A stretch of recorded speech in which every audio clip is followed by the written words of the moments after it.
RMC, le grand oral des grandes gueules. Mélissa Plaza. Nous accueillons. Bonjour Mélissa. Bonjour. Bienvenue. Pas pour les filles aux éditions Robert Laffont. Un parcours de vie, un parcours de joueuse de foot professionnelle. C'est ce que vous racontez dans ce livre. Bonjour Mélissa Plaza. Dans une semaine, c'est le coup d'envoi de la Coupe du Monde féminine en France, à partir du 7 juin jusqu'au 7 juillet. Le premier match de l'équipe de France, c'est France-Corée, la semaine prochaine. J'ai l'impression qu'enfin, on prend au sérieux le football féminin. Mais ça a été long. Enfin, je sais pas. Ah, vous n'êtes pas sûr encore ? Je suis pas sûre qu'on le prenne encore tellement Pourquoi ? au sérieux. Quand on appelle ça déjà foot féminin, ça veut dire que c'est pas encore tout à fait sérieux. On devrait appeler ça comment alors ? Foot. Football, ouais, mondial. Oui, mais il faudra distinguer. Ou alors il faudra faire des équipes mixtes. Ou alors, faudrait parler de football masculin et de football féminin, ce qu'on ne fait jamais pour les garçons. Mais en tout cas, ce qui est réjouissant, c'est qu'on en parle enfin. On donne enfin à voir ces joueuses qui méritent, qui ont travaillé dur depuis très longtemps et qui enfin sont sur le devant de la scène. Donc je suis évidemment très contente pour elles et j'espère que cet engouement ne sera pas juste un one-shot et que ça continuera. Alors vous avez arrêté votre carrière de joueuse, vous avez joué dans pas mal de clubs. Quel est votre regard justement sur l'équipe française nationale ? Est-ce qu'on a la meilleure équipe ? Oui, clairement. Ah oui, clairement. Clairement, je pense qu'on a la meilleure équipe. C'est objectif. C'est tout à fait objectif. Non, je pense qu'on a une très belle équipe. On a un mélange de jeunes et d'anciennes qui fonctionne plutôt bien. Et puis j'ai à cœur qu'elles réussissent cette fois parce qu'il y a des générations qui sont parties et qui n'ont pas eu l'honneur d'avoir un titre national alors qu'elles avaient tout remporté international alors qu'elles avaient tout remporté en club. Donc j'espère pour elles que c'est la bonne année pour des filles comme Élise ou Eugénie. Je pense qu'elles le méritent amplement. Pourquoi ce témoignage ? Pourquoi avoir voulu raconter ce parcours ? Et quand je dis parcours de vie, c'est parce que ça démarre dans votre famille, contexte violent, difficile, jusqu'à votre parcours sportif. Pourquoi ne pas vous être contenté juste du parcours sportif et du foot, d'avoir raconté le foot ? Jusqu'à présent, j'étais restée très pudique sur mon enfance. J'en avais très peu parlé, y compris à mon entourage proche, mes amis proches. Donc c'était un besoin thérapeutique en premier lieu. C'était assez égoïste en fait. Et puis après, c'était aussi pour moi une façon d'expliquer que j'étais pas là par hasard, que je m'engageais pas sur ces terrains de l'égalité par hasard. Et pour moi, ça avait du sens de revenir sur cette enfance pour donner aussi des messages d'espoir à toutes celles et ceux qui pensent qu'en partant de rien, on ne peut pas réussir. Parce que je suis persuadée que, comme je le dis dans le livre, sur notre chemin, il y a des mains tendues et que ça peut nous aider à retrouver notre chemin. Vous avez grandi dans un contexte familial troublé, violent. Vous parlez de votre mère, c'est assez saisissant ce que vous racontez sur votre mère qui vole dans les supermarchés. Ça fume dans la voiture, ça fume des joints, beaucoup. Fenêtre fermée. Fenêtre fermée, effectivement. Est-ce qu'à un moment, vous avez eu peur de révéler tout ça quand même ? Non, pas tellement. Pas tellement, parce que j'ai senti que le moment était venu d'en parler. Je les avais prévenus, bien entendu. Enfin, j'ai prévenu ma mère que ça allait sortir, que j'avais écrit un livre et que je racontais tout. Non pas pour la blesser ou pour lui faire du mal, mais parce que moi, j'en avais besoin. J'avais besoin de donner à voir ce qui s'était passé. J'avais besoin de coucher les mots sur le papier pour soigner un peu ces mots qui ont été les miens pendant très longtemps. Donc c'est vraiment une thérapie. Parce qu'en fait, vous racontez deux émancipations, deux ascensions. Il y a la dimension sportive, l'histoire d'une fille qui veut jouer au foot dans ces années-là, même si les premiers matchs officiels ont plus d'un siècle. Il faudrait quand même du foot dit féminin. Enfin, officieux, du coup. Et puis, il y a une deuxième émancipation, une deuxième trajectoire, peut-être sur laquelle vous insistez un tout petit peu moins, c'est celle aussi de quelqu'un d'un milieu modeste, avec des parents qu'on peut dire défaillants, et qui finit avec un doctorat. Il y a un des deux parcours... En psychologie sociale. Il y a un des deux parcours dont, avec le recul, vous êtes plus fier aujourd'hui. Il y en a un des deux qui était moins gagné d'avance. Non, je suis fière du double parcours en fait. Et de la double émancipation, c'est vrai que je l'ai dit récemment, c'est une double émancipation puisque je fais mentir Bourdieu et j'espère qu'il y en aura encore plein d'autres derrière moi qui le feront mentir. Avec l'idée vraiment de sortir du déterminisme social, mais je le précise, je ne l'ai pas fait toute seule en fait. J'ai vraiment eu des gens sur mon chemin qui m'ont tendu la main et qui m'ont accompagnée pour aller vers ce vers quoi je rêvais, enfin ce à quoi je rêvais, ce à quoi j'aspirais. Et puis j'ai très vite conscientisé que je voulais pas appartenir à ce milieu-là en fait. Et ce doctorat, si je vais aussi loin dans les études, y compris en parallèle de ma carrière, c'est parce que je sais d'où je viens et je sais que je veux certainement pas y retourner. Donc je me suis toujours effectivement construite en contre-exemple. Et puis de la double émancipation avec effectivement le fait d'être une petite fille et d'oser s'affranchir des codes pour faire ce qu'on aime en fait, parce que le football n'a pas de sexe et que j'étais passionnée dès toute petite. Mais ça va assez loin lorsque vous parlez notamment de votre mère, de ces prises de drogue. Lorsque vous parlez de votre père, de ses contacts physiques, il fallait oser le faire. Oui, mais je crois que c'est nécessaire. On est à une époque où les langues se délient, notamment les femmes prennent beaucoup la parole et elles ont raison. Je pense que ça fait longtemps que les femmes prennent la parole, mais c'est la première fois qu'elles sont vraiment entendues. Et c'est pour faire passer quel message par rapport justement à ce que vous avez vécu avec vos parents ? Le message que, en fait, dans notre République, il y a encore des enfants qui sont en danger, clairement, des enfants qu'on ne protège pas, que c'est pas toujours, que parfois ça reste dans la famille, parce que voilà, moi la famille éloignée n'était pas au courant, donc dire que ça se passe encore chez nous, que ça existe, et pour que ça serve d'exemple et que ça ne se reproduise plus en fait, le moins possible. Et aujourd'hui, vous avez encore des contacts avec vos parents ? Qu'est-ce qu'ils pensent de ça justement ? Quel regard ils portent ? Alors j'ai très peu de contacts avec eux, très peu, depuis bien des années maintenant. Et c'est pas lié au livre, hein, c'est la vie qui est comme ça. Ouais. Et aujourd'hui, vous savez, je suis plus du tout en colère, hein, je suis pas du tout rancunière. Vous êtes apaisée ? Je suis apaisée, et je suis pas revancharde et je suis même pas soulagée en fait. C'est simplement que j'ai compris que toute cette enfance, vous savez, quand on entre un peu dans la spiritualité, on comprend que tous ces obstacles, tous ces échecs, ils ont une vocation à nous faire comprendre notre chemin de vie. Et pour moi, ça a été des épreuves, certes, mais sans tout ça, vraiment, je ne serais pas devenue la personne que je suis aujourd'hui. Alors, je ne vais pas dire qu'il faut avoir une enfance difficile pour devenir celle qu'on a envie d'être, mais en tout cas, moi, ça m'a permis d'avoir une force. De vous construire ? Oui, de me construire. Ça vous a donné une force. Oui, ça m'a donné une force. Mais parce qu'il y a aussi la résilience aussi derrière. Oui, bien sûr. Et aujourd'hui, je conçois toutes ces épreuves. Enfin, je serais prête à refaire exactement la même chose en fait. En fait, ce qui vous a sauvé, c'est la section sport-études de foot à Tours. Oui. Sauvé, ça vous a sorti finalement un peu de cet enfer familial avec une mère, pour ceux qui n'ont pas lu le livre, mais on ne va pas tout dévoiler parce que c'est à vous de le découvrir, mais une mère qui veut la paix, donc les enfants dans la chambre pour pouvoir se droguer tranquillement et dormir toute la journée, si j'ai bien compris, et puis un père qui a des relations très ambiguës avec vous. Pour fuir ça, c'est la section sport-études qui vous sauve en fait. C'est le foot. Le foot avec un grand F, parce qu'il y a la pratique du football et l'essence même du football qui m'apporte un plaisir fou et puis surtout un sentiment de confiance. Ça restaure un peu mon estime de moi-même en fait, en réalité. J'ai pris confiance en jouant au football, mais il y a la rencontre avec le foot et avec tous les gens qui en sont les acteurs et les actrices.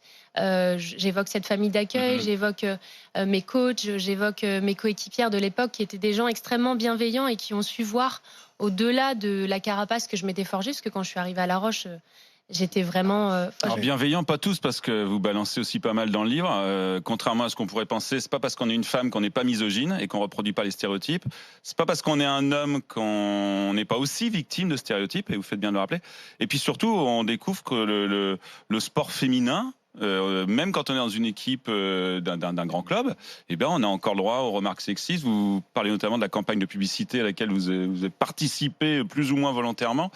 Et donc, rappelez-nous, alors c'était quoi cette campagne de publicité, parce que tout le monde n'a pas suivi. Alors c'était une campagne de pub pour le Montpellier Hérault, voilà, le club dans lequel j'évoluais depuis 2 saisons, qui nous avait sollicité quelques joueuses, alors pas n'importe lesquelles évidemment, les plus jolies d'entre elles, pour participer à une campagne d'abonnement. Et l'idée, c'était de nous mettre en avant. Donc au départ, c'était ça le projet. Nous, on était ravis parce qu'on parlait pas de nous à l'époque, pas du tout. Donc on était prêtes à tout pour se rendre visible. Et donc au tout début, ce qui nous est proposé, c'est de ne pas mettre nos noms, pas mettre nos visages, de ne pas mettre le fait qu'on est joueuse du Montpellier Hérault. Donc on refuse d'emblée. Évidemment, tout ça a été gratuit. Vous imaginez bien. Et puis finalement, on arrive à avoir les noms, les visages et le fait qu'on soit joueuse. Mais il s'avère que la séance photo est catastrophique et que ce sont des photos extrêmement érotisantes, sexualisées. Voilà, c'est pas du tout ambigu d'ailleurs. Les slogans sont sans appel. Enfin, moi, c'était marqué à la culotte. J'étais torse nu. en mini-short. Donc, Samedi soir, marquer la culotte, hein, c'est ce qui avait marqué pour vous. donc, pour moi, il y avait marqué ça et j'étais torse nu, de dos, de profil un petit peu avec en mini-short. Donc, ouais, bien sûr, c'était une de mes premières erreurs, mais c'est ce que je dis souvent, je suis pas née féministe, je le suis devenue, et notamment en commettant ces erreurs-là, voilà. En tout cas, ça révèle que les clubs, même réputés, qui ont des sections, Joël, mais justement, vous avez quel regard sur ces grands clubs qui comme ça, promeuvent quand même le football aussi pour les femmes? Est-ce qu'ils sont sincères? Est-ce que vous leur servez de bonne conscience? Est-ce que c'est pour se donner une bonne image? Ça dépend lesquels, en fait. Vous avez des clubs qui sont réellement investis. Je pense au club de l'Olympique Lyonnais, parce que le président est toujours là, il est présent à tous les matchs, etc. Et quel palmarès? Quel palmarès, je pense qu'elle le lui rende bien. Mais il y a aussi des clubs, mais c'est comme partout dans la société, il y a aussi des clubs qui malheureusement se servent des femmes comme d'un faire-valoir, et que nous ne sommes que la dernière roue du carrosse, qu'on n'est jamais vraiment considéré. Et pour l'instant, il y a un vrai tabou. Les médias s'y intéressent pas beaucoup. Voilà, j'aimerais qu'on aille demander dans tous les clubs à toutes les joueuses leur salaire et qu'on sorte des vrais chiffres. Alors justement, c'est quoi le salaire d'une joueuse par rapport à un salaire de joueur? Les salaires de joueurs, on les connaît. On n'en a aucune idée, à vrai dire, parce que personne... il y a certaines filles qui vont pas se vanter parce qu'elles sont payées 150 balles brutes depuis 8 ans, donc évidemment, c'est pas très réjouissant. Et puis, il y a des clubs où on publie des salaires, mais dans ces clubs-là, c'est les femmes qui sont les plus choyées, donc notamment à l'Olympique Lyonnais. Et si vous regardez le salaire de la joueuse la mieux payée à l'Olympique Lyonnais par rapport à son homologue masculin le mieux payé, il y a une différence colossale. C'est le principe du marché, c'est-à-dire c'est la loi de l'offre et la demande. Plus le football féminin, pardon d'utiliser cette expression, on va rester comme ça pour l'instant, attirera de l'audience, donc des sponsors, donc de l'intérêt commercial, et les prix vont monter, les salaires vont monter avec. Écoutez, on verra après la Coupe du Monde, justement, la Coupe du Monde avec des matchs sur TF1, première chaîne, à 21h, ça va forcément changer le regard. Et j'espère, parce que c'est vrai que les moyens médiatiques qui vont être déployés là sont proches de ceux qui sont déployés pour les hommes, ce qui n'était pas le cas jusqu'à présent, parce que quand vous entendez des gens vous dire que les matchs de foot féminin sont lents, quand vous avez une caméra à 50 mètres qui filme le match, que vous n'avez pas de ralenti, aucun angle de vue différent, forcément c'est beaucoup moins spectaculaire. Donc quand on aura mis à niveau tous ces critères-là, on pourra potentiellement essayer de comparer, parce que pour l'instant on compare ce qui n'est pas comparable. Joël? Moi, très intéressant, parce que j'ai une fille qui a fait du foot l'année dernière. À quel âge? Elle a 9 ans là, mais en fait, j'ai une fille qui n'aime que les sports dits de garçons. Il y a eu un petit phénomène, c'est qu'elle a abandonné le foot parce qu'avant ça, elle a fait 2 ans de hockey sur glace. Elle n'avait jamais eu aucun souci. Vraiment aucun souci avec... C'était la seule fille de l'équipe, pareil. Elle a vraiment eu aucun souci. Et puis après, elle aimait tellement de foot. Elle m'a dit, je veux faire du foot. Et là, au bout d'1 an, et je vous dis 1 an, c'est gentil, mais 6 mois, elle voulait plus y aller du tout, parce que dès le plus jeune âge, en fait, on lui a fait sentir qu'elle était une fille. Il n'y avait pas de section féminine à son âge. Il n'y en a pas, très peu. Alors, quand on monte chez les adolescentes, on en retrouve beaucoup, mais à son âge, il y en a très peu, donc elle joue avec les garçons. Et on a commencé à lui faire sentir qu'elle n'était pas à sa place, alors qu'on ne lui avait jamais fait sentir ça au hockey sur glace. Je vous dis, et pourtant, c'est un sport assez physique. Alors moi, je l'ai attribué au fait qu'il y avait un casque, et que très souvent, on ne sait plus qui est qui, une fois qu'on a mis le casque. Ouais. Et qu'au foot, on sait tout de suite que c'était une fille, et donc des moqueries et des machins, et donc elle a abandonné. Et ce que je voulais dire, c'est comment on fait pour militer justement pour qu'on comprenne que ça doit commencer au plus jeune âge, parce que c'est au plus jeune âge que les filles peuvent être découragées. Quand elles sont adolescentes, ça va, elles sont peut-être encore assez formées psychologiquement, mais à 8 ans, à 9 ans, à 10 ans, elles sont encore très fragiles et elles sont encore très dans le comparatif, à se regarder, est-ce que les garçons disent ça, voilà. Alors en fait, Mélissa, à l'adolescence aussi, il y a un très gros taux d'abandon sportif chez les filles, malheureusement, et qu'on récupère pas par la suite. Et quand on sait qu'aujourd'hui, la première cause de mortalité en France chez les femmes, ce sont les pathologies cardiovasculaires, c'est quand même assez dramatique. Donc vous avez raison, il faut dès le plus jeune âge sensibiliser, éduquer. Moi, je vois encore trop de fois sur les réseaux sociaux des papas désœuvrés qui ont emmené leur petite fille jouer au foot et qui ont entendu des choses comme non, le foot c'est pas pour les filles, ou le coach qui dit non, elle rentrera quand il y aura 3-0. Et malheureusement, c'est encore la réalité. en fait. C'est encore une réalité. Le foot reste un des derniers bastions du sexisme où vraiment de manière décomplexée, le sexisme est présent partout. Et je pense qu'il faut effectivement éduquer les... Pense à Bernard Lacombe en disant décomplexé. Oui, mais pas que, en fait. C'est un exemple parmi tant d'autres. Lacombe, c'était sur le micro d'RMC, vous aurez peut-être plus de mémoire que moi, où en gros, il avait dit qu'il refusait de parler football avec une femme. Oui, qu'elle retourne à leur casserole. Qu'elle retourne à leur casserole, merci. Voilà, la citation, c'est ça, exactement. Mais en fait, ça, c'était en 2015, il me semble, mais depuis, il y en a eu plein d'autres. Donc, signe que ça ne sert pas de leçon. C'est-à-dire, c'est comme si c'était pas si important que ça. Parce que les hommes ont l'impression qu'on leur dépossède de leur chasse gardée. Le foot, c'était un truc masculin entre hommes, et que tout d'un coup, les filles qui, à la fois, commencent à commenter le foot, à aimer le foot, et en plus à en jouer, vous imaginez. Et à y jouer très bien, en plus, elles jouaient parfois très bien, et parfois mieux que les garçons. Ah oui, bien sûr. Et en étant en plus payés. Mais oui, c'est ça. Vous restez avec nous, Mélissa Plaza. Pas pour les filles, un livre témoignage de Mélissa Plaza, qui a été joueuse de football professionnel, internationale de foot. Et elle est dans le grand oral des GG.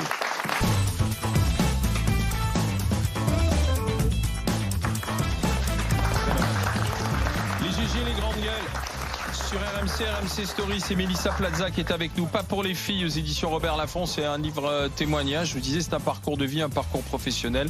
Mélissa raconte son enfance, sa vie sportive, ses études aussi, puisque vous avez terminé avec un doctorat en psychologie sociale. Question, Maxime Liédo. Oui, parce que dans ce livre, il est quand même aussi question, notamment vers les pages 200, de féminisme, du combat que vous menez, notamment les tournées dans certaines entreprises. Je pense que ça vous a pas échappé. Il y a quelques temps, on a eu le fameux hashtag Balance ton port et MeToo. Est-ce que l'heure du MeToo dans le sport n'est pas encore arrivée? Est-ce qu'il y a encore trop de tabous? On voit par exemple des problèmes d'homophobie, la une de Tétu avec Antoine Griezmann, il n'y a pas longtemps une une de l'équipe. Est-ce que ça, par exemple, notamment chez les femmes, les langues ne se sont pas encore déliées dans le sport? Bah écoutez, vous avez entendu parler de quelque chose dans le foot? Moi, non. Donc, j'en déduis que c'est pas que ça n'existe pas, mais c'est qu'effectivement, les langues sont pas déliées. Alors, outre-Atlantique, on a eu quelques langues qui se sont déliées avec dans le monde de la gymnastique notamment. En France, il y a encore une omerta, et pas juste liée à ça. Vous parlez d'homosexualité, mais je pense que c'est aussi le cas. Aujourd'hui, il y a beaucoup de footballeuses, notamment des footballeuses, mais qui sont totalement apolitiques. Elles prennent pas position, et je les en blâme pas. Je sais juste que souvent dans le contexte sportif, on est encore pieds et poings liés, et que c'est très difficile de prendre position et d'affirmer clairement que il y a eu des choses qui se sont passées qui sont pas normales, où on mériterait de meilleurs salaires, et très peu le font. Ouais. La seule qui le fait, c'est Ada Hegerberg, qui prend position clairement pour le mondial en disant je participerai pas parce qu'on n'a pas la reconnaissance qu'on mérite, alors qu'elle est ballon d'or. Mais vous avez vu des entraîneurs, vous, dans ce milieu, essayer avec les filles, tenter, abuser de leur supériorité hiérarchique, sportive, ou pas? On n'en a pas forcément vu comme ça, mais on en a entendu parler. Donc, il n'y a pas de fumée sans feu, et j'imagine qu'il y a eu des choses qui étaient pas correctes. Mais moi, je peux pas parler pour elle. Moi, j'ai entendu dire des choses. Je peux pas prendre position pour elle. Et par contre, je ne peux que dire que effectivement, ça doit exister. Ouais. Non, mais ça doit exister. Ouais. Voilà. On peut pas faire comme si ça n'existait ça doit exister. On ne peut savoir que ça existe si les langues se délient et si les gens parlent. On l'a vu dans le tennis, il y a des anciennes joueuses professionnelles qui ont raconté les abus de la part de certains coachs, et d'autres scandales ont éclaté. Et c'est vrai que le football est vraiment le milieu quand même de l'omerta, de la loi du silence. Après, quand même, dans votre livre, on découvre le coaching sexué, c'est-à-dire comment un entraîneur homme fait la morale à ses joueuses femmes, et notamment très vite c'est sexué comme façon de réprimander ses joueuses. On va pas leur dire vous ne bougez pas assez, on va leur dire autrement, quoi. Ouais, exactement. Vous avez tout à fait raison. C'est des anecdotes ou comment on leur parle? Qu'est-ce qu'on leur dit? Je sais pas, vous avez deux, trois citations, mais c'est à vous de le raconter. C'est mieux si c'est vous. Écoutez, il y a eu des choses dans le vestiaire qui sont restées à huis clos, qui n'auraient jamais dû être dites, qui ne sont pas entendables. Et d'ailleurs, c'est souvent des coachs qui n'ont pas réussi chez les garçons et qui viennent assouvir l'autorité qu'ils n'ont jamais eue par ailleurs sur nous, en sachant pertinemment que nous resterons silencieuses. même si on est 18 dans le vestiaire et qu'on pourrait juste l'accrocher au porte-manteau, voilà, on reste là, muette. Du genou. Mais le foot féminin, ou le sport féminin d'une manière générale, c'est en fait il y a un paradoxe. À la fois, on vous demande d'être compétitive, donc d'être bonne sur le terrain, de bien jouer au tennis, etc. Mais en même temps, il faut garder la féminité. Ouais. C'est-à-dire que c'est pas quelque chose qu'on demande à un homme. L'homme, on lui demande d'être bon sur le terrain. Mais vous, on vous demande, c'est-à-dire que vous devez être compétitive, mais en même temps agréable à regarder. Il y a ce regard-là sur le sport féminin. C'est-à-dire que la féminité aujourd'hui, c'est un droit d'entrée dans le monde du foot. Voilà, c'est votre quote-part à la médiatisation, clairement. Et si vous n'avez pas ça, vous n'êtes pas médiatisé. Donc il y a certaines joueuses qui sont extrêmement talentueuses et qui ont peiné pour avoir la médiatisation qu'elles méritaient. Et ça, c'est dommageable. Et quand j'entends encore mon ancienne coéquipière Amandine Henry prendre la parole hier et se justifier tout de suite qu'elle est footballeuse mais qu'elle reste femme avant tout, ça veut bien dire que les injonctions à la féminité, qu'elles soient insidieuses ou non, elles sont toujours présentes et que voilà, c'est notre droit d'entrée. Et c'est aussi pour le tennis avec Serena Williams aussi, où on a beaucoup commenté son physique. Marion Bartoli, on a fait partie. Marion Bartoli est une femme extrêmement talentueuse. Elle en parle aussi, mais elle a été tellement discriminée, tellement moquée, alors que c'est une championne, quoi. Donc je trouve vraiment dommage qu'on en soit encore là aujourd'hui et ça prouve toute la misogynie qui règne encore. Misogynie qui pousse aussi, du coup, c'est ce que vous racontez dans le livre, il y a un taux d'abandon sportif chez les filles qui est beaucoup plus élevé que chez les garçons. Mais madame le dit très bien quand elle dit que sa petite fille a arrêté le foot au bout de 6 mois. Mais bien sûr, quand vous entendez au quotidien, quand on vous répète tous les jours que c'est pas pour les filles, que tu rentreras quand tu auras 3-0 parce que t'es nul, etc., ça donne pas très envie de rester. Je pense que pour tout être humain, c'est très compliqué. Oui, mais ça forge le caractère aussi, peut-être, ou la détermination. Non, je dis pas que c'est un mal pour un bien, mais vous-même, vous avez dit tout à l'heure que vous referiez exactement pareil ces épreuves. Vous avez forgé. Donc peut-être que oui, ça ne veut pas dire que tout le monde a le caractère et le tempérament pour surmonter ça. Et la chance que j'ai eue, pardonnez-moi, ça va être un peu présomptueux, mais c'est d'être assez talentueuse pour à chaque fois démonter les clichés. Donc moi, je prenais ça comme un jeu, comme un défi. Tu penses que je suis nulle au foot ? Viens, je vais te montrer.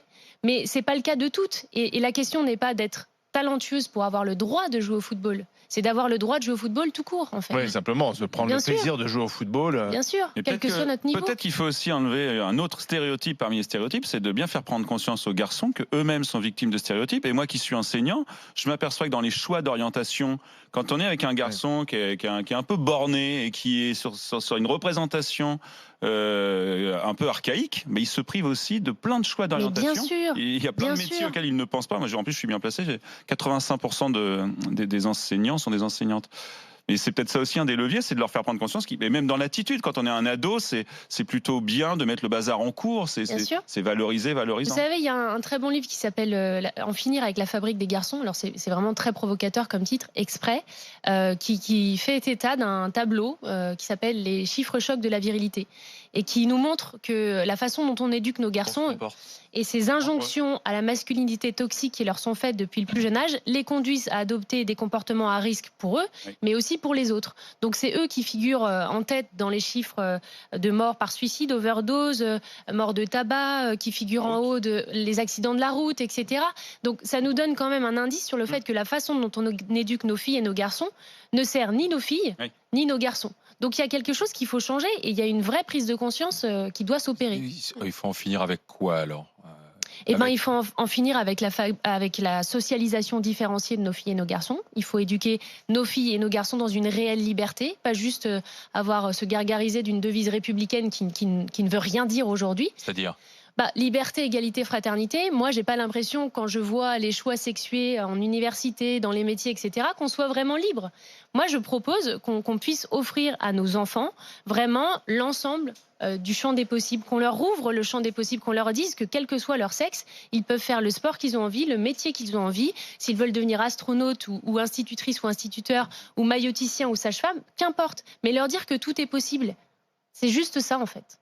Joëlle Dagossiri. Sur la prise de conscience, moi je voulais revenir sur justement la maltraitance que vous avez subie et justement qui est contrebalancée par vos excellents résultats à l'école. Et j'ai l'impression, parce que vous n'êtes pas la seule, il y avait le livre aussi d'une pianiste qui a expliqué qu'elle était très bonne à l'école, mais qui subissait des maltraitances incroyables de la part de son père, qui l'obligeait à faire du piano, enfin voilà. Et est-ce qu'on a du mal, est-ce que vous avez senti, vous, au sein de l'éducation nationale, du mal à détecter ces enfants-là, ces enfants qui sont très intelligents et qui ont des résultats scolaires extraordinaires, à détecter la maltraitance chez ces enfants-là? C'est une très bonne question. Je pense qu'en effet, moi, j'avais pas du tout envie de... Enfin, j'en ai jamais parlé, j'ai toujours caché ce qui se passait à la maison. Je pense aussi qu'à l'époque, on détectait moins bien, on était moins entouré à l'école. Aujourd'hui, vous avez des assistantes sociales, vous avez des gens qui sont là, qui peuvent détecter, qui peuvent... Et je pense qu'on croit beaucoup plus aussi les enfants, qu'on prend beaucoup plus au sérieux les violences familiales, en fait, les violences infantiles. Et c'est le cas, vous voyez, ma petite sœur, au final, du coup, c'est sorti de là tardivement, mais c'est sorti de là quand même. Donc, peut-être qu'à l'époque, il n'y avait pas autant de dispositifs qui permettaient de prendre en charge ces enfants-là. Et puis peut-être aussi que, oui, effectivement, c'est un enfant qui va bien. Ouais, encore. Voilà, pense, hein. C'est aussi ça. Ouais, vous avez raison. Mais dans le livre, vous évoquez aussi, on a l'impression que ce combat qu'on appelle féministe, mais qui devrait être naturel pour beaucoup de monde, c'est davantage, oui, pourquoi pas humaniste, c'est davantage une quête qu'un combat. L'objectif de cette quête, pour vous, à travers vos conférences, vos prises de parole publiques, vos prises de position, concrètement, c'est quoi ? En fait, je veux absolument sortir de l'idée que dans le féminisme, les femmes se dressent contre les hommes. La question n'est pas là. La question n'est pas là. Ah, c'est quand même un peu ce qu'on a senti à un moment, quoi. C'est-à-dire, si on émettait des réserves, ou si on se mettait à débattre, ou si on contestait une idée, on était forcément contre les femmes, on était dans le camp du mal par rapport au camp du bien. Non, je suis pas tout à fait d'accord avec ça. Et d'ailleurs, Balance ton port a pas du tout eu l'effet escompté. Hein. Ces types-là qui ont violé, etc., ont toujours vendu autant de films, il y a toujours autant d'entrées au cinéma, donc ça n'a rien changé à leur vie. Hein. Qu'on n'aille pas dire que ce qu'on a balancé sur le net a suffi à les incriminer. Mais en fait, ce que je veux vous dire, c'est que c'est une quête pour les hommes et pour les femmes, une quête de liberté, et c'est cette liberté qui nous permettra d'avoir une société plus harmonieuse.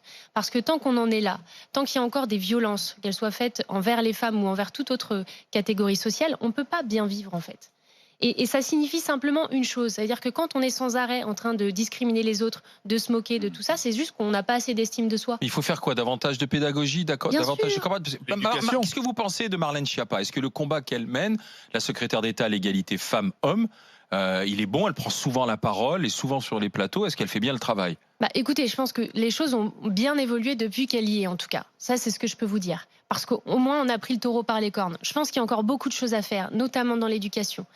L'égalité, au même titre que les maths, le français ou ce que vous voulez, ça devrait figurer au programme. Ça devrait figurer dans tous les modules d'enseignement des diplômes d'État sportifs. On devrait avoir un module égalité femmes-hommes à l'école. Mais bien sûr. Bien sûr. Je comprends même pas que ça ne nous semble pas être une évidence. Mais moi, j'ai l'impression que la société change là-dessus à l'école. Enfin, je pense pas que les profs voient différemment un garçon ou une fille, ou de moins en moins en tout cas. Même si c'était le cas beaucoup, ça l'est quand même de beaucoup moins. Il y a beaucoup de professeurs qui se sont féminisés. Mais c'est tout à fait. En fait, c'est tout à fait inconscient. Et j'ai l'impression que l'éducation, que les nouvelles générations, on est en train de tordre le cou quand même à une société d'avant. Non. Ça, c'est ce que je dis dans le livre, c'est qu'il n'y a pas de pente naturelle vers l'égalité. On est dans un vrai déni en France sur le fait qu'on est en avance sur ces questions-là. C'est totalement faux. Je ne dis pas qu'on est en avance, je dis que les choses bougent. Pas tout à fait. Et la preuve en est, c'est que ma première étude de thèse vise à réévaluer tous les stéréotypes liés aux activités sportives. Et ces stéréotypes, ils n'ont pas bougé en 10 ans, 30 ans, 20 ans. Donc ça veut dire que il faut faire un vrai travail de fond pour que les choses semblent. Juste se dire que parce que la nouvelle génération arrive, ça va forcément changer, que les discours antisexistes qui sont prônés dans notre société vont forcément fondamentalement réformer tout le système, c'est complètement faux. Parce que c'est des mécanismes tout à fait inconscients dont on ne soupçonne même pas l'influence sur notre quotidien. Et donc ça demande à être formé pour pouvoir, à notre tour, de manière pédagogique, donner aussi aux enfants ces valeurs-là. Il faut avoir conscience que c'est inconscient, parce que sinon on reste à la phase du discours. Et effectivement, on a découvert par des études, des observations, qu'on ne sollicite pas de la même façon des élèves filles et des élèves garçons. C'est pas la même nature de questions. On a tendance à ne pas les évaluer de la même façon, à les orienter de la même façon. Et effectivement, il y a un moment, il faut vraiment. Et moi, quand j'en ai parlé des fois avec des collègues, je disais je suis pas sexiste, je suis pas misogyne, mais t'en sais rien. Tu ne l'es pas en conscience, mais tu l'es peut-être pas. Mais non, mais je sais pas, il y a des rideaux à remonter à la manivelle. Mon premier réflexe inconscient, c'était de prendre 2 garçons. Après, je dis, mais au fait, c'est débile, tout le monde peut rendre ce service. Il faut distribuer les cahiers. Je te jure que tu as peut-être tendance à dire, tiens, les 2 grands costauds, vous distribuez les cahiers. Tout le monde peut le faire, finalement. Donc, c'est tous ces petits mécanismes qui permettent après. Alors, une fois qu'on le sait, par contre, on arrive à se dire. Vous avez tout à fait raison. C'est exactement ça. Quand je vous parle de déni, c'est ça. Vous savez, quand les entreprises me disent, moi, vous savez, chez nous, on est tout à fait égalitaire. je sais déjà que c'est un problème.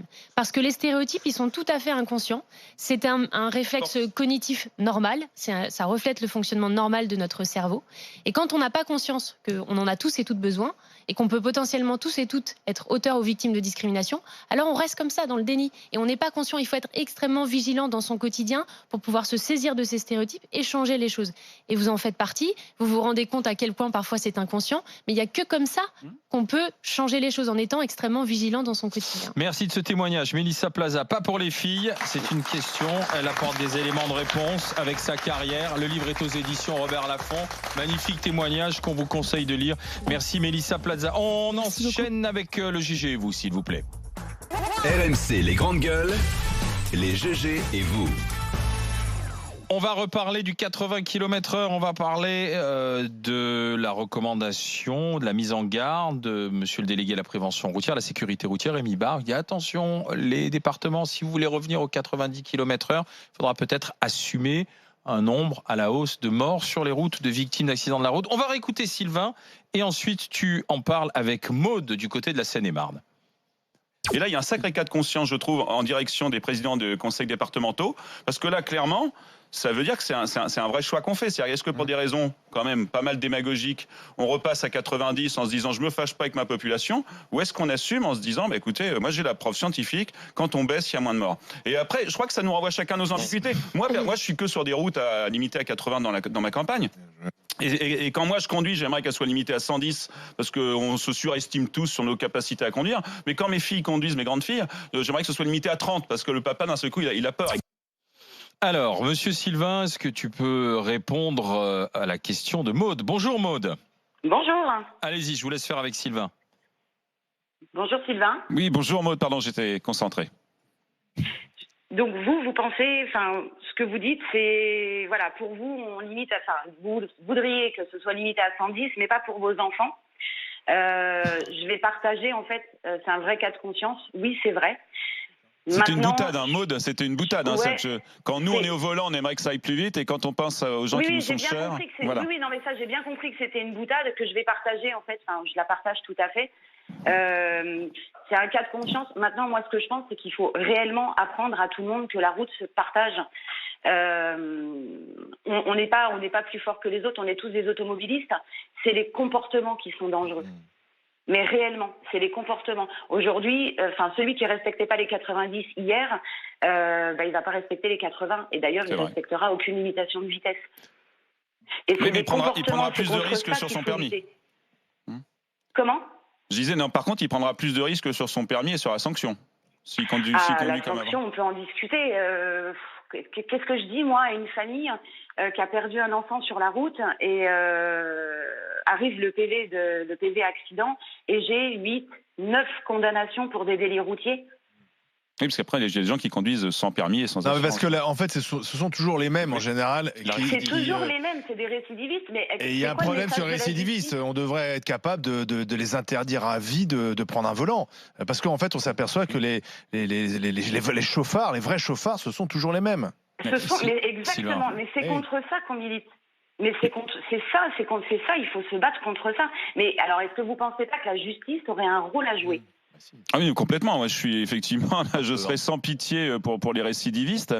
Mais par contre, quand vous dites on est tous des automobilistes, bah justement, non. Moi, ce que je constate sur nos routes de campagne, et j'en parlais à Joël en micro, mais c'est qu'il y a énormément de randonneurs, de joggeurs, de cavaliers. Il y a des traversées de troupeaux, il y a des véhicules agricoles, il y a des cars de ramassage. Et moi, je trouve que déjà, rouler à 80, mais 80, c'est le maximum. C'est ça qu'il faut que les gens se mettent en tête. On est censé, d'après le code de la route, adapter notre conduite à la situation. Et en fait, on est d'accord. Et j'espère vraiment que les départements vont rester à 80 et simplement agir de manière dérogatoire, parce qu'effectivement il y a certaines routes où on peut être à 90 sans danger non plus, il faut quand même circuler. Mais je trouve que dans le partage de la route, on n'a pas suffisamment entendu les gens qui n'avaient pas un volant dans les mains. Cette route, elle doit être partagée par tous. Et effectivement, essayer par exemple de faire du vélo sur les routes de campagne, c'est devenu un vrai problème, par exemple. C'est un problème, j'en sais plus. D'ailleurs, c'est dangereux. Effectivement, Maud, on n'en fait plus.